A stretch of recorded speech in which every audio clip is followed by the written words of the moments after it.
elle reste interdite aux poids lourds. Alors le nord-ouest du pays est donc quasiment à l'arrêt. La capitale n'a pas été épargnée. Trottoirs, chaussées difficilement praticables hier et évidemment, les critiques n'ont pas tardé à fuser autour du manque de réactivité et de moyens de la mairie de Paris. Ses responsables se défendent. Voyez ce reportage signé Amélie Carouer et Jean-Laurent Costantini.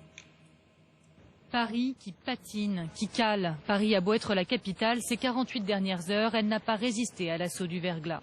Une situation indigne de la France au XXIe siècle, selon l'association 40 millions d'automobilistes. On a eu des témoignages des gens qui ont appelé l'association, des gens qui étaient en pleurs, des gens qui sont pas bien parce qu'ils sont bloqués et qu'ils n'ont pas de solution de repli. Non. Je pense qu'il n'y a peut-être pas eu assez de moyens. On fait malheureusement avec ce qu'on a, mais je ne crois que ça suffit pas vu les résultats et vu la crise et l'ampleur de la crise. Les moyens, avec 1600 hommes mobilisés, ceux qui étaient partis en vacances rappelés et toutes les saleuses sur le pont, la municipalité ne voit pas ce qu'elle aurait pu faire de plus. Mais il y a un moment, on n'a pas un bouton pour mettre de la chaleur. Donc on ne peut pas faire remonter les températures. Plus la température est froide, moins le salage est efficace. Accusée de ne pas avoir anticipé, la ville là encore se défend. Le plan déclenché dès lundi soir l'a été dans les temps. Alors ce qu'il y a derrière moi, là, c'est du sel.